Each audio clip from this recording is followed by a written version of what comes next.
Hi, everyone, to another week of Behind the Curtain with Majestic. I'm Carly, and I'm going to be fielding all of your questions that you're hopefully going to ask Kyle and Danny tonight. If you want to participate, you can send any questions you have into the live chat down below. Or if you have any general feedback, you can also email us at info@majestictheater.com. In addition to tonight's show, you can go over to our YouTube channel and check out all of our past Behind the Curtains. And you can also watch a recording of Danny's latest play titled The Lady Slipper and maybe give us some feedback on that. And tonight we have Kyle Boatwright and Danny, of course. Hey guys, have fun. Hey there. Thank you, Hi. Carly. Hi, Kyle. Hi, Danny. Thank you so much for having me. It's good to see That's you. great. You know, we're going to have a good Minute. time tonight. Hey, for you folks who are tuned in, I just wanted to give you a heads up on next week is going to be tonight's going to be fun too, but next week's going to be fun because I'm bringing on the entire, such as it is, board of directors of the Majestic Theater, and we'll get to talk about Majestic from day one, I suppose. So that's going to be kind of exciting. Todd Cadis and Marie Sussin and Nancy Coates, hopefully will join us from Florida. My daughter Emily from New Orleans, and let's see, Marie. I said Marie from the Cape, and Chris Thompson, and so it's going to be an interesting show, I think. So that's next week. Anyway, this week, the lovely Kyle Boatwright. Hi, Kyle. Hi, Danny. How you doing? So, first question, what the heck have you been up to, and what are you doing to stay creative during these crazy COVID times? I have been up to more than I can possibly believe.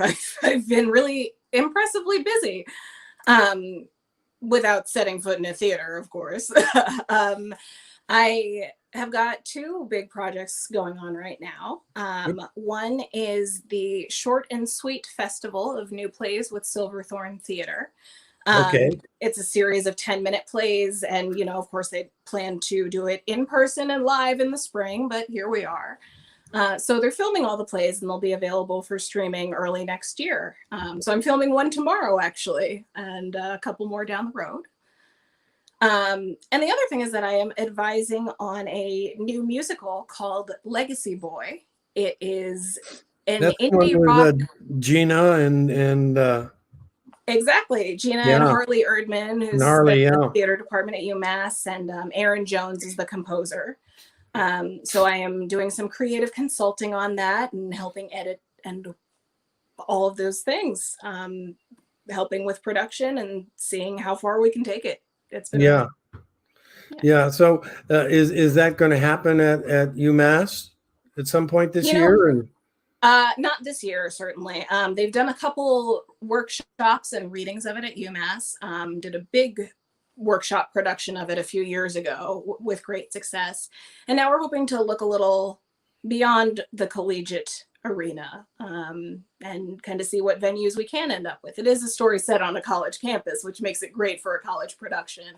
But we're hoping to go further with it. So stay tuned. Does I would imagine, it's interesting. Todd and I had a meeting a week and a half ago, I think, with the West Springfield health inspector. Now that I get confused, we're in stage 2 of phase 3, I think, in this. Something like that. Something like that, right? Which, interestingly enough, means that we could technically reopen the theater, but we'd have to reopen the theater with social distancing, which in all things considered means we would go from 230 seats to 47 seats. Yeah. Right? That's a big hit. You could not do a concert or sing, or if somebody was singing, they had to be 25 feet away from the first person in the audience. You couldn't have woodwinds as part of a band. So you Wow. couldn't have like a clarinet or a saxophone. Wow. You couldn't have any brass instruments like a trumpet or a trombone. Breathing right? And projecting droplets. Yeah. People sitting in the audience, such as the 47 people in the audience, would have to be masked. You couldn't do an intermission. I mean, there's so many little restrictions details. that that's not practical, Right, of course. Boy. We'll get there, but it's a struggle. Yeah, we'll get there at some point. I don't know when. Yeah. Here's hoping. I'm not a big fan, honestly, of what you and I are doing tonight via StreamYard or Zoom or those things. That's good. That's fine. And the playwriting workshop that I do, that's fine as well. But I am not at all a fan of any performances, Zoom performances, or Zoom concerts, because there's, if you don't have an audience, you don't have theater. Come on, forget it. Yeah. So it's interesting. At the beginning of the summer, I did a play written specifically for Zoom as a fundraiser for the Pioneer Valley Worker Center through Rise Up Productions, which is a collective that I work with. And, it's my baby, it's my brainchild. But we realized pretty early on that people were kind of zoomed out, and that in order to do a production that would capture people's attention, we needed to create a piece that's going to work with Zoom rather than against it. And how, doing readings of plays that are meant for the stage, there's that distraction with Zoom going because you're so aware that you're watching Zoom. Right. And it ended up being a success because it was with Micah Plunkett. I played opposite Micah Plunkett, which I do frequently. She's been my girlfriend more times than I can count. But it was a Zoom conversation between the two of us. And it ended up working because it was short. Harley Erdman wrote it. Gina Kaufman directed it. And it was short and sweet again. And, it's really hard to find a way to translate our medium to something that we can just access. We're swimming against the grain here. I've said this all of my life, actually. What makes the theater unique is that audience. Exactly. That's that live audience, Exactly. And without it, you just don't have theater. Right? You got maybe television, or you got maybe movies, or you got maybe Zoom or something, or what have you, Yeah. But you don't have theater. And yeah. And it's funny, we're all stage actors trying to make this work. Right. On film. And some of us actively, myself included, are actively not filming people. And it's just a completely different ballgame without that feedback loop and that energy that you get from the audience. It's kind of like, I hope they laugh and write it in the chat screen. Fingers crossed. Yeah. Where did you grow up? Yeah, well, New Jersey, central New Jersey. I went to school in Princeton, and I was very fortunate. I had my mother taking me to see the Nutcracker at McCarter Theater every year as a kid. And my parents are both New Yorkers, so I ended up in the city quite a bit and was able to get to Broadway a lot more frequently than one would think of, your average high schooler, which was really nice. Yeah. Well, don't you have some family connections out in West Coast, like Washington State or something? I do. Oregon. I'm mistaken about that. Yeah. Let's call her my stepmom. It's a complicated family relationship. We can call her a stepmom. Stepfather, I guess, retired out there after many, many years of being in New Jersey, and started a farm.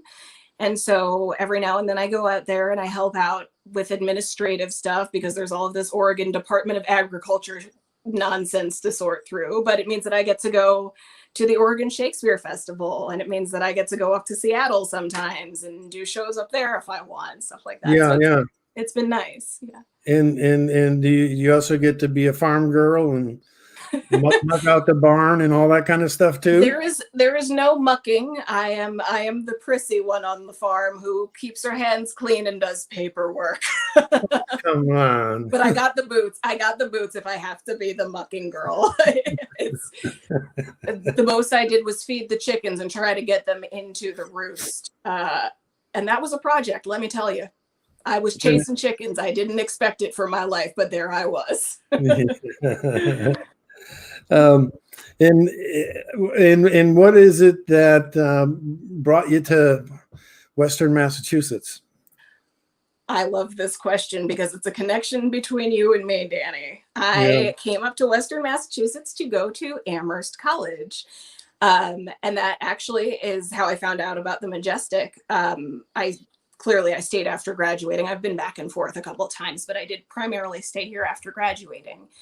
And once it was clear to me that theater was what I wanted to do, I tapped into that Amherst College alumni network. It is vast, and Amherst really takes care of their alums. And I looked up professionals in theater, and to my surprise and delight, here was this one Mr. Danny Eaton with his theater company just right down 91 from me.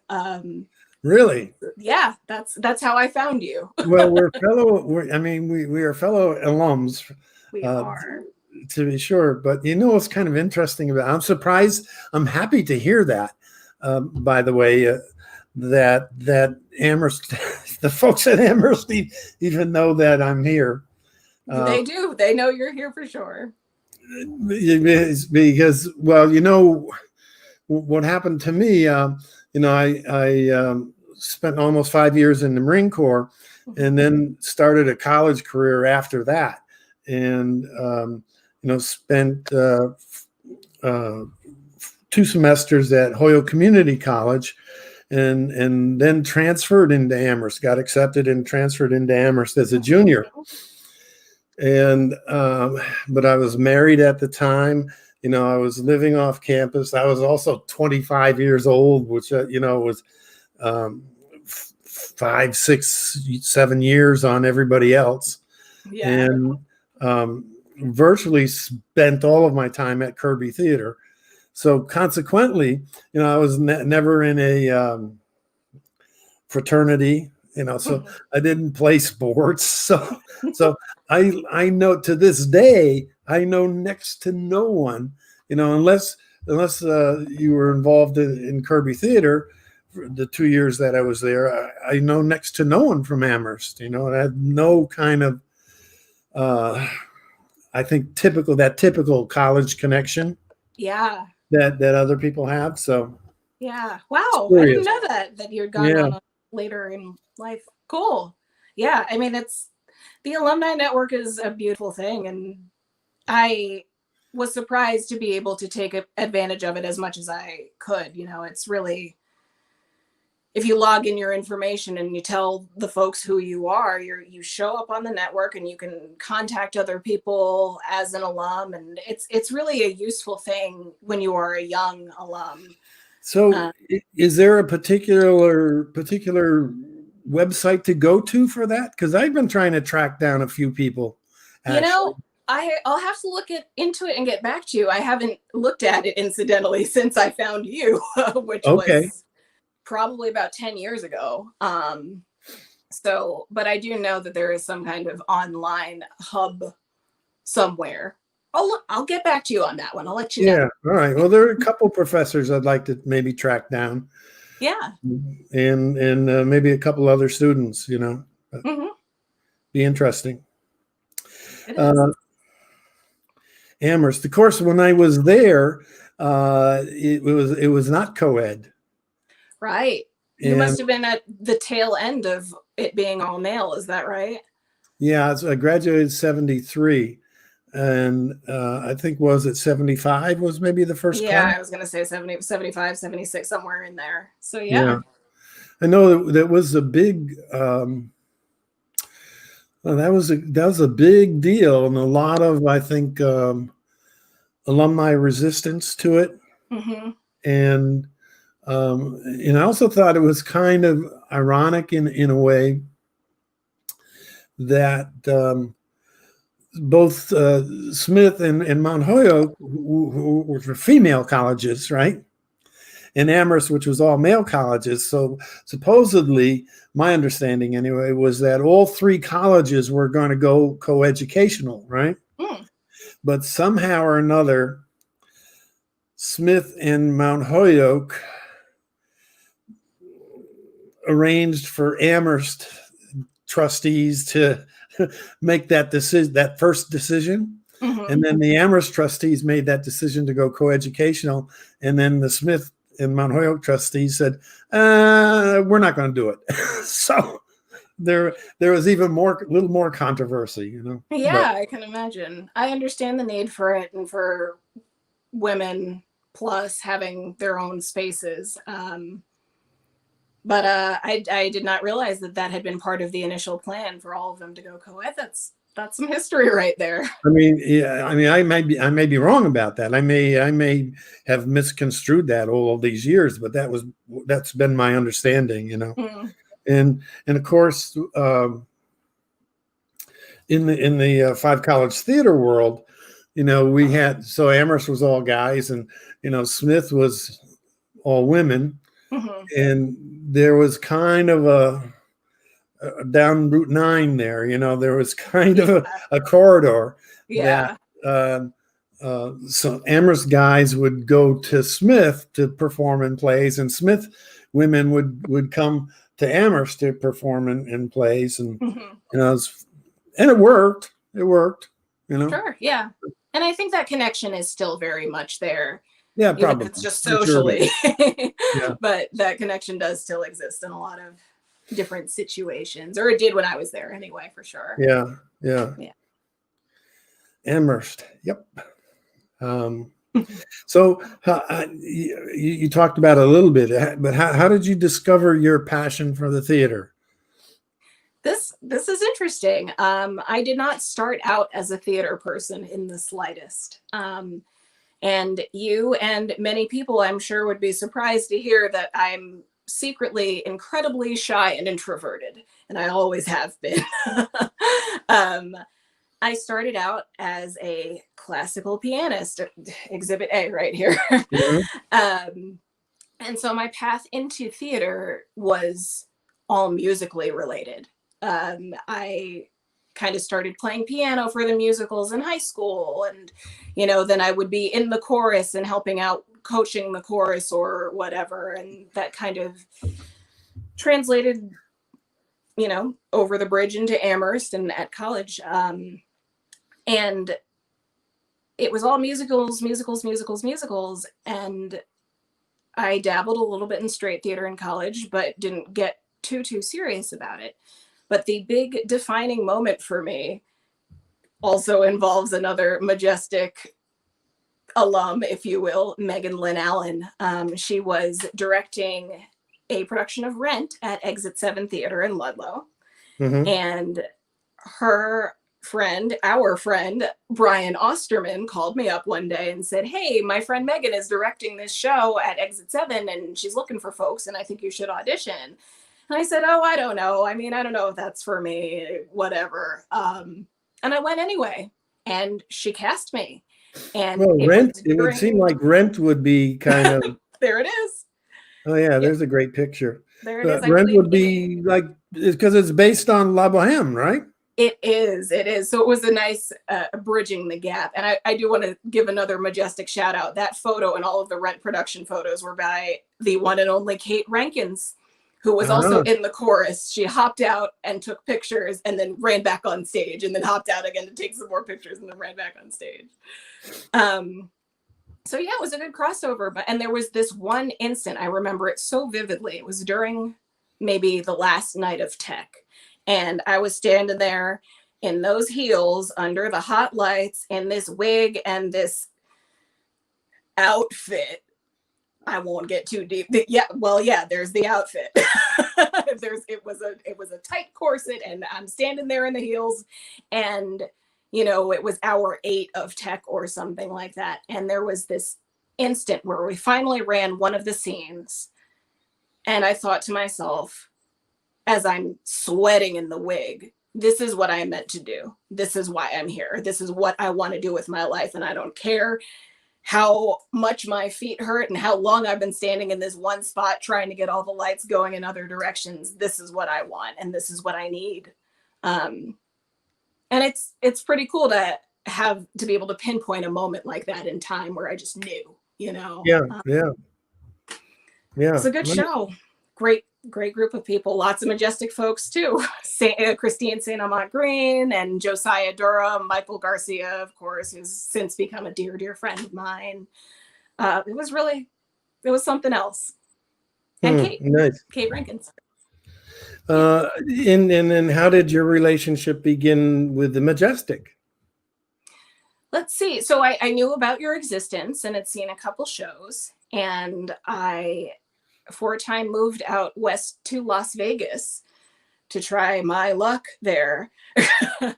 Not so much luck, but still I learned a lot. And so when I came back, I thought it's time to be seriously involved in theater. And so I auditioned for the next Majestic season, and I ended up in a production of Love, Loss, and What I Wore, which was phenomenal. I had the best time. I mean, that was when the Majestic started to feel like home for me. And it was only, it was one show, but it's a good family to be a part of. And I felt immediately welcomed into it. And there we are. Yep, there you all are. There we all are. Directed by Sue Jora. Hi, Sue, if you're around. Loved her. Love it. It's a good show. Yeah. And then I know that you and I had lunch one day. I think, were we sitting at the picnic table across the street at the celery stock? Yep, I was eating a chicken salad sandwich. I remember it was a great sandwich. Well, here's another shot from Love, Loss, and What I Wore. Mm-hmm. Yeah, and Jenny Wall's in this one. But there you are on the left. There's Kate, Alexandra, Katie Sloan, Susanna Jarris, Kate Damon, and Jen Wall. Yep. Nice. It was a great group of really heavy hitters, if you will. I mean, I think I learned as much about acting and about the professional world and being part of it as I did just being in a show and doing the work, And it was a good run. Well, it was a 6-week run anyway, right? And yeah. I don't know, we were doing 6 shows a week maybe at that point. Yes, we were. It was funny. I first saw that show down in Naples, Florida. And I was just down there on vacation doing some fishing and hanging out with a friend of mine. And he and I decided to, he was kind of involved somewhat as a consultant or something with the theater there at Naples. And, I forget what show we went to see. We went to see one show there, and then there's another one. And then they were doing Love, Loss, and What I Wore in their little sort of black box studio, 100-seater. And so he said, yeah, let's go check that out, So, of course, it's he and I and 98 other women. That was it. We were literally the 2 guys. Yeah, there it is. And that's kind of what our audience looked like for a time. But I know that Sue had a similar experience with this, that, there were definitely women who drug their, male partners practically kicking and screaming to this woman show. And every single man, after seeing it, was over the moon. He loved it in some capacity. And I really appreciate it. Yeah. The guys got it for sure. Yeah, for sure. So there's Love, Loss, and What I Wore. And then, over our lunch, we talked about doing shows with people of color. We talked about, oh my God, why am I having this little brain thing right now? What's the play? The Mountaintop, Katori Hall. Mountaintop. Yeah, of course. There it is. Yeah. The Mountaintop. And, I had seen a production of that down in Hartford at Theater Works, and with my friend Julius Lewis, and got to be friendly with. I am really blanking out. Jamil Mangan. That's all right. Yeah, who performed the MLK role down there, and got in touch with him to see if he'd want to do it again, and yeah, fortunately he did, and that was pretty extraordinary play, I have to say. Yeah, it's a really, really beautiful piece of work, and Jamil and Lynette were both they're such talented humans. It was really wonderful to see them in action and in such a beautiful play too. Yeah, and I think Jamil, well, I don't know, maybe he's changed his mind somewhat if he got offered it again. But at one point, I think shortly after, or shortly toward the end, he's saying, "Oh man," he said, "I don't know if I can do this one again." It's a lot of weight to carry. I mean, it's a lot of weight to carry. Yeah. Being Martin Luther King Jr. on the night before he was assassinated. That's the timeline, right? Yeah, it's a lot of weight to carry. I'm not sure I would have been able to do it twice if I were him.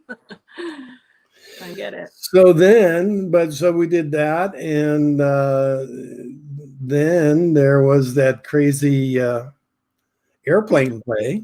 Yes, the crazy airplane play, Boeing. I loved that production. It was so much fun, and it's so funny. I was talking to Katie Mack, who was also in it. She and I have become close friends afterwards. I made so many good friends through the Majestic. You've changed my social life, Danny. You really have.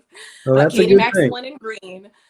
And she was saying to me how funny it was that I was the sane character, relatively speaking. I mean, everybody else was running around all crazy, and I was the least one of the least source of comic relief, and that's so rare for me. I am always comic relief, or there's always something wild that I'm doing on stage for some reason.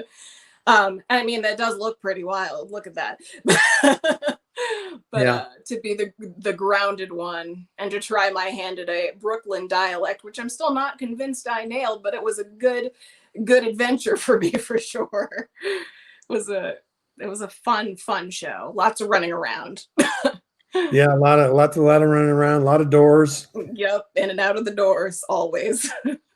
Yeah. So, what other shows have you done here in the Valley? Gosh, so many. I think the two most recent that I've done, one was Significant Other at Ghostlight Theater down in Holyoke and Gateway City Arts, directed by Kevin Tracy. Oh, Kevin!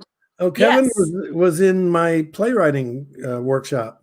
Yes, I'm so sorry. Kevin was not the director. He is he's one of the main figures of Ghostlight. It was directed by Megan Healy, who is also wonderful. But I have, Kevin and I are very buddies too. He's great.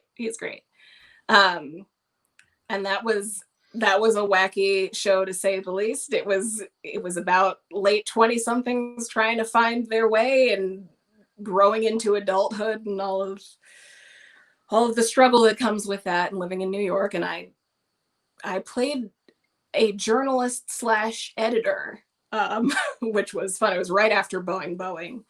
And great fun on that one. And the other show that I did, which is hands down one of my favorite shows that I've ever done, was The Revolutionists up at the Silverthorne Theater in Greenfield. And it's by Lauren Gunderson. It's one of my favorites for a variety of people, variety of reasons. It's a comedy about the French Revolution, and I got to play a Haitian spy. And it was just the most wonderful blend of feeling like I was working towards some social justice, and also working really hard on my acting chops and being in a show that was just beautifully written. Lauren Gunderson's the playwright. I got to write the music for it, which was also fun, and harkened back to my music composition days at Amherst. It was really just great fun. I loved every minute of it. It's one that just really stands out for me. Yeah, Lauren Gunderson. She's probably past couple of years the most produced playwright in America. She sure is. She's got that hustle down. She's got a new musical coming out. And I couldn't tell you who it's about, a historical figure. And I've brought this up and now I can't follow through with the rest of the information, but look out for Lauren Gunderson's new musical. Yeah, right. Yeah. There's another play that I've got somewhere sitting on a shelf. Let's see if I can remember the title. It has to do with Shakespeare's first folio. Do you know which one I'm talking about? Oh, yes, I have read about it, and I can't pin the name down either.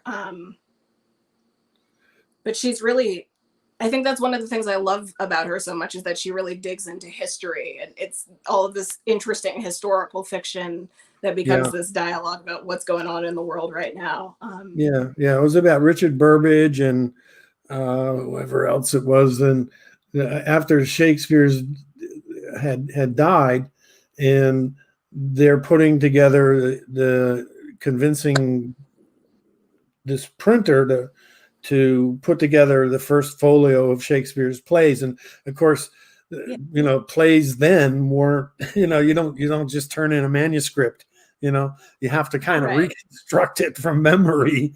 And it was a pretty fascinating play. Yeah.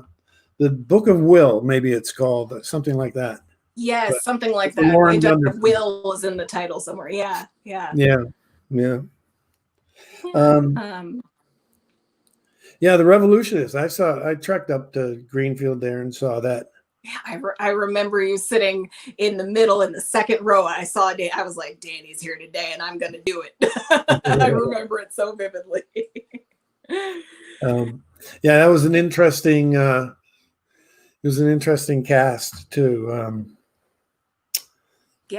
Four-hander, me and Julie Nelson. Yeah. Jakes & Co. and UMass fame, and Brianna Sloan, who is one of the original founding members of Theater Truck, and Eileen Vanderwall, who is now in LA trying her hand out there, directed by Gina Kaufman. Again, we do a lot of work together. Yeah, it's great fun. So she's out in LA, huh? She is. I haven't spoken with her in quite some time, but I know she's doing it. So I've had friends from LA who were originally from here who just bailed out of LA because it's just so bad out there. It's drastically different for sure. The hustle is much different. Well, here's a question. Now it's a seemingly pretty boring question, because whenever we've done a talk back, somebody in the audience will always ask this. I already know what's coming. You do, right? How do you learn all those lines? Well, it's been interesting, doing all of these episodes of Behind the Curtain. So I've asked that of everyone. And interestingly enough, people have many different processes for learning their lines, So what's yours? My process is to panic about it first.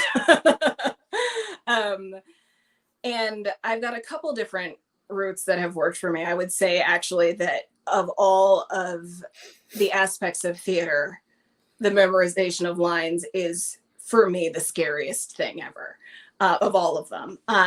But recently, maybe over the course of the past year or so, I have been sending my mother a copy of the script. And she, bless her heart, I love you, Mom, thank you. She will run lines with me. And so I remember doing Boeing with her. And, she was cracking up as she's running these lines. So what were you doing? Like FaceTime on the phone with her or something like that? We just do it sometimes we FaceTime, sometimes we'll just do it on the phone. Especially with Boeing, when I was making the drive down from North Amherst down to West Springfield, I'd hop on the phone with my mom and say, okay, today in rehearsal, we're doing scene 2-5. So can we focus on that? I think it's page 75. And we'd take it and run while I was in the car. Oh, that's good. Yeah. Yeah.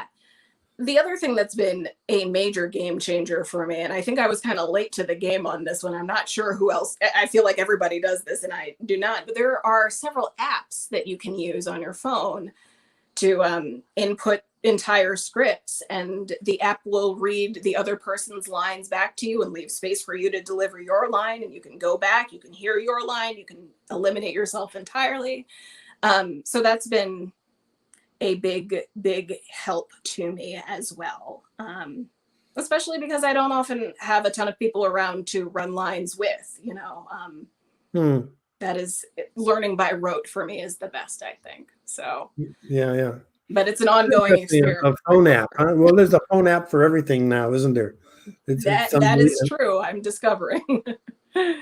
These phones are remarkable. I mean, I just got an iPhone a little while ago, and I'm still trying to learn that. But I'm going, what do I really want from a phone? I just want to be able to make a phone call, get a phone call, send a text message, take a picture. That's about it. Right, come on. The basics, right? Yeah. The basics. But I will say that I need that line memorization app like you wouldn't believe. So I am happy to have it. Yeah. What would you say is the hardest show you've done? Would it be The Revolutionists or? The Revolutionists was a tricky one for a lot of reasons, but didn't feel like something I couldn't tackle. To me, hands down, the hardest show I have ever done is a musical called Divorce Party, the musical. What is it?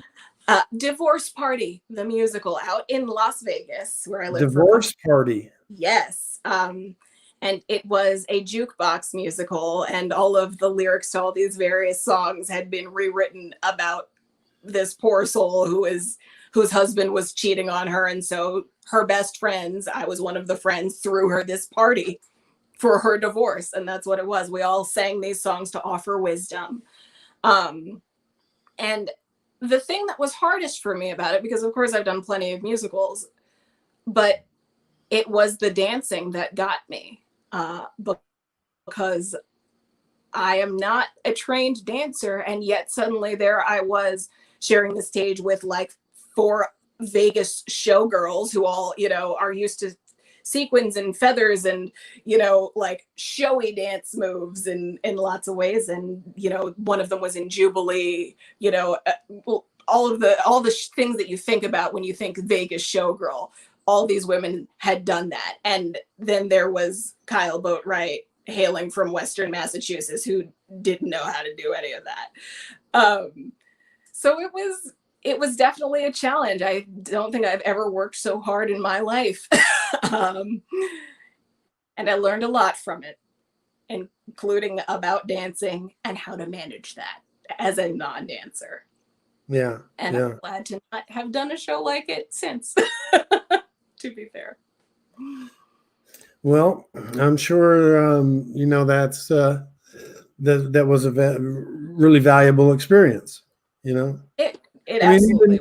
Even just being a character on stage and coming in a door and walking across the stage and going out another door. It's just that sort of physicality. You're right. There's always some learning experience to be had, regardless of it, especially if it's a difficult show, Yeah. So I'm grateful for it. How about do you have a favorite show outside of the Majestic? So maybe that was The Revolutionists. I keep putting words in your mouth. I got 3. 2 of them I already mentioned. One was Rent. One was The Revolutionists. And the third was A Year with Frog and Toad. Oh, okay. New Century Theater. I again played opposite Micah Plunkett. I played Frog. There I am with the cookie. And yeah. Micah, what a great shot that is. It's a great, taken by Kate Damon, I believe. She was the director. And it was such a fun, heartwarming show. And my mom used to read me the Frog and Toad books as a kid. So it was really fun to come full circle in a 3-piece wool suit. Mitch Shakur was the music director, which is always good fun. I know he does all of the shows at the Majestic, and it was a really fun time and wholesome and still meaningful in a lot of ways, and lots of dancing there too, but I made it work in the wool suit. Yeah. Do who's this? Patrice Boatwright. Is that your mom? Says, Hi, yay, Mom. Frog and Toad, my personal favorite. She did love Frog and Toad. My mom's my greatest fan. She's come to almost every single show that I have done ever. It is rare that she misses. And she's down in Jersey. She makes it happen. So good for her. Thank you, Mom. Yeah. Yeah. How about so we did the favorite shows. How about a pre-show routine? Do you have that's kind of like the learning, how do you learn those lines questions? Do you have a pre-show routine that you go through before? I do, and I did it today in preparation for this interview too, laughing to myself as I was doing it.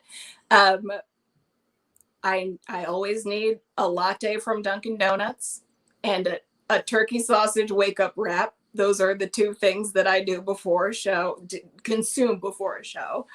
And there's always a lot of stretching and running of lines in my head. I talk to myself a lot.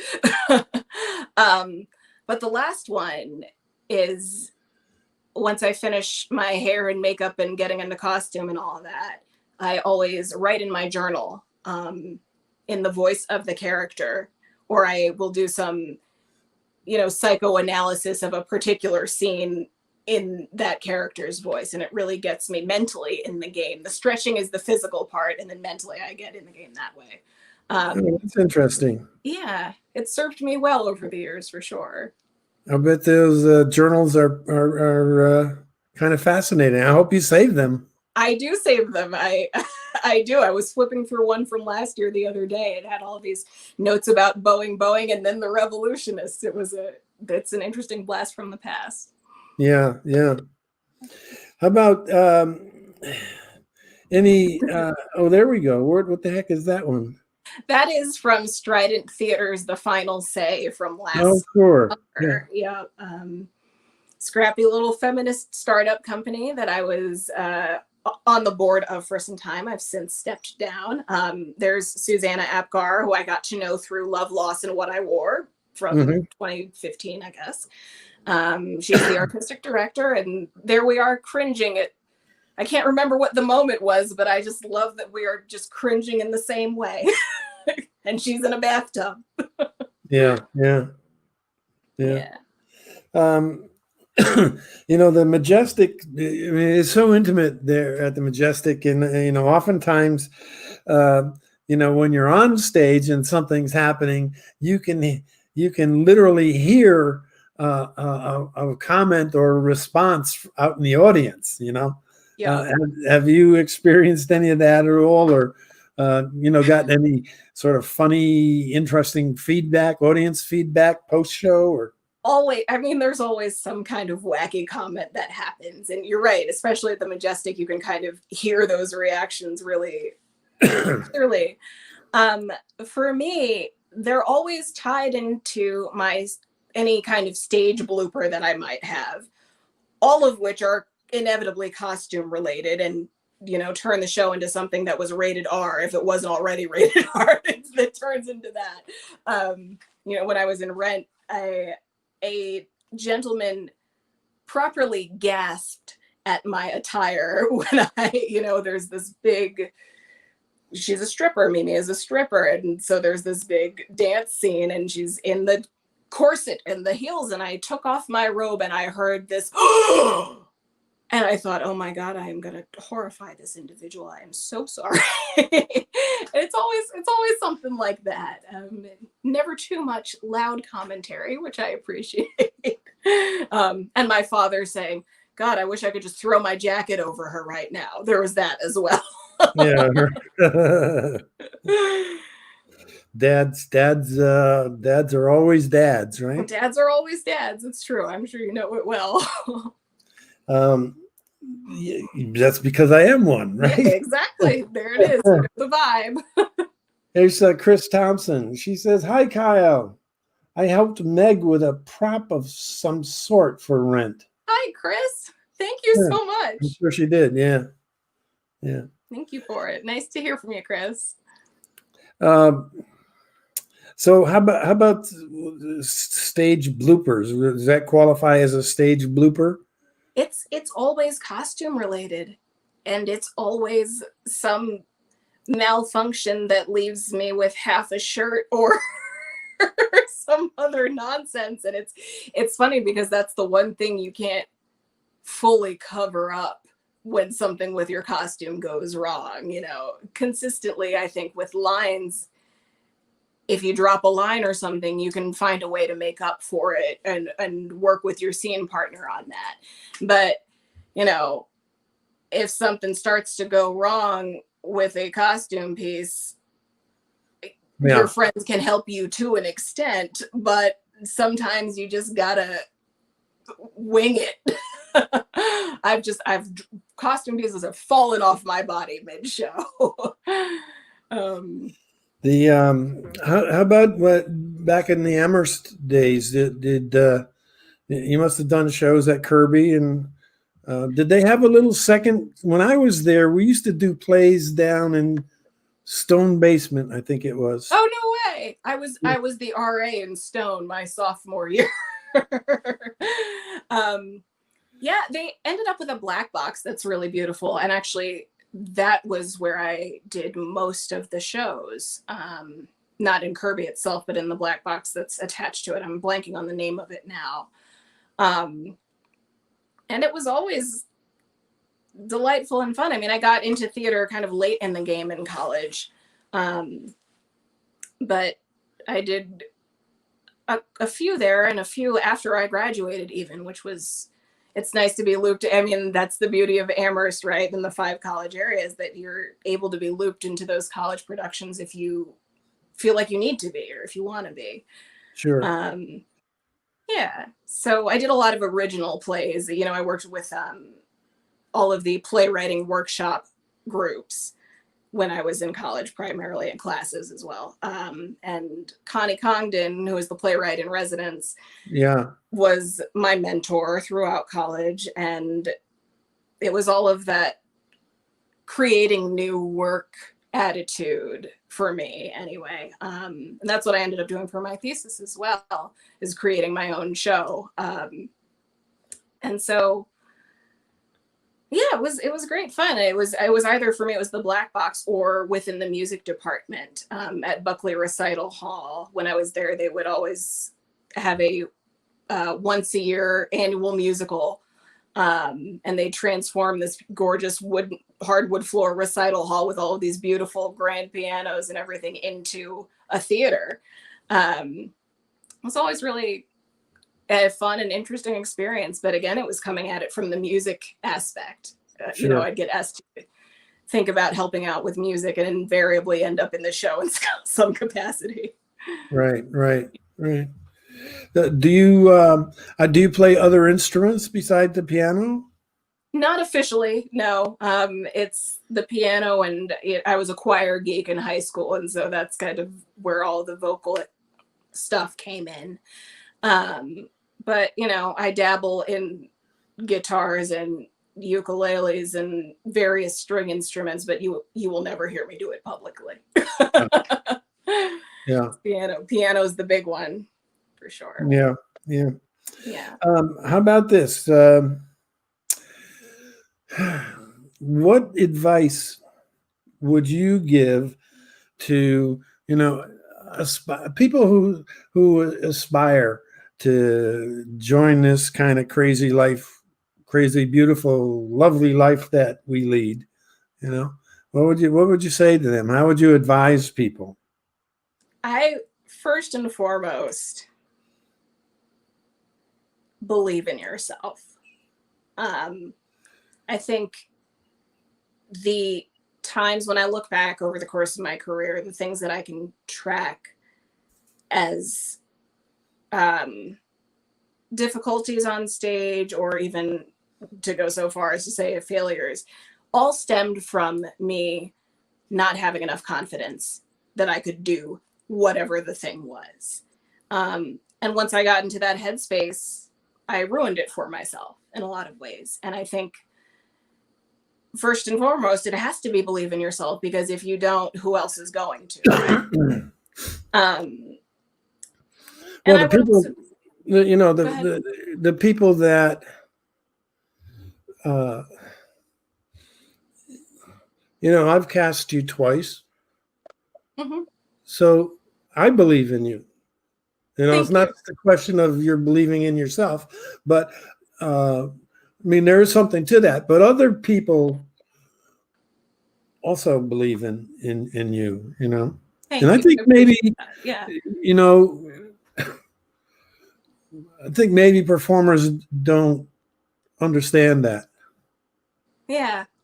It's a hard thing to internalize. And I think a lot of performers by nature, you know, as we're coming up and getting our education, it's always such an intense situation where there's always this, and you think you're going to be pitted against all of these other people in auditions, and all of this competition is in and around the industry.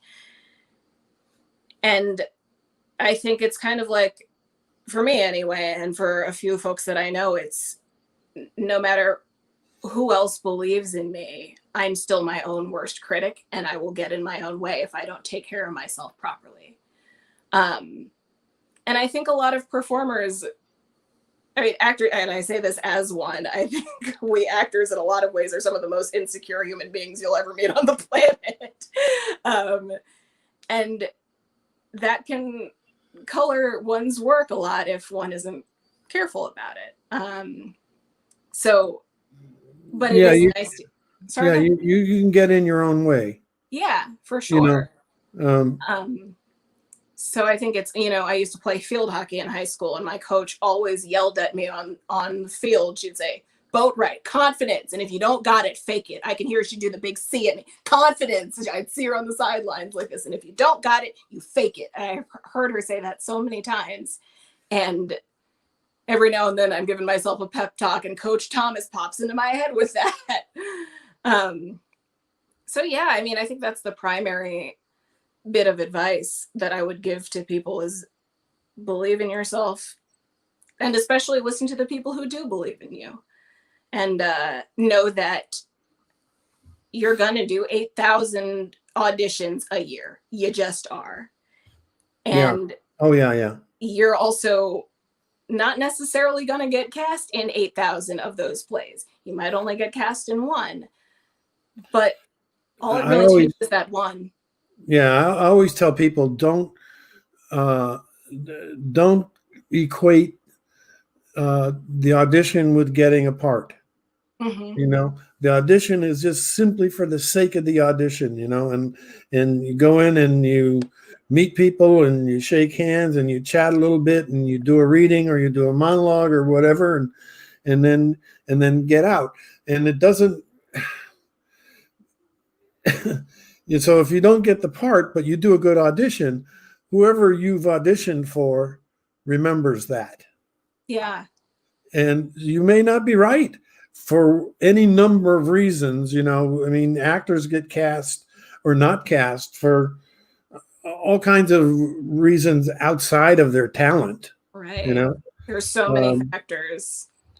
But if you do a good, you do a good audition, directors and casting directors remember that. Yeah. Yeah. And they remember if you do your homework, and they remember, you know, if you're fun to work with, you know, once you do get cast and go into that room. And that's the other big thing I'd say is be good to work with, be a good team player with this. Because it's important. It's working with people. You're sharing a stage with so many people, and so many people are involved in a production, and you can be as good as you want to be, but if you're not pleasant to work with, it'll get really difficult pretty quickly, I think. Yeah, right. And what always fascinates me is that, you know, you put a cast together, and let's just say it's a cast of 8 for arbitrary number, right? Mm-hmm. But you've got 8 actors, you know, all with different ways of working, different processes, sometimes different levels of talent, even, you know. Mm-hmm. And as a director, you know, you have to take that big potpourri of people and mix it all together and make it come out in the end. Yeah. So it's a fascinating, for me as a director, it's a fascinating process, you know. Yeah, And for sure. I think for actors. So we got a couple other comments here. Let's see. Mike says, Kyle, is someone who is naturally an introvert by nature, is acting a way for you to express parts of you that you wouldn't do normally? That is a really good question. Thanks, Mike. Do you know Mike? I do know Mike. That is Michael Garcia, who has Oh, graced that's the Majestic Nico? stage many times as well. Yep. Okay. Hi, Mike. Thanks for watching. Yeah, it's a great question. It is a way to express parts of me. I mean, I think, you know, especially with COVID going on right now and all of us kind of playing the DIY game with this and being on Zoom and whatnot, it's, you know, we're all out of work. We're all out of work and out of a lot of income.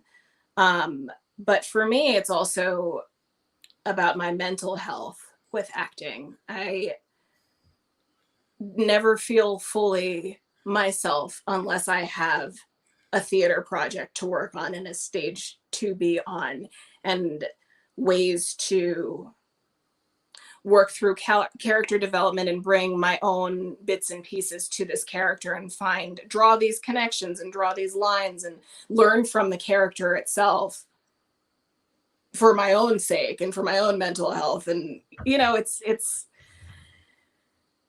I think all creative people who really want to be pursuing this have that personal tie to the experience of acting. We all have to bring parts of ourselves to a character, and in the process, the character brings something to us, opens us up to other thought processes, and creates new pathways in terms of thinking about how you react and what you do and how you process things. Yeah. So yeah, there's a big hole in my life right now, both because of work and because of joy for that reason. You know? There's a big hole in a lot of lives right now. Exactly. Broadway just extended into June, you know, their closure. But it's that same thing. I mean, so many of those large shows require a full house in order to be worth it.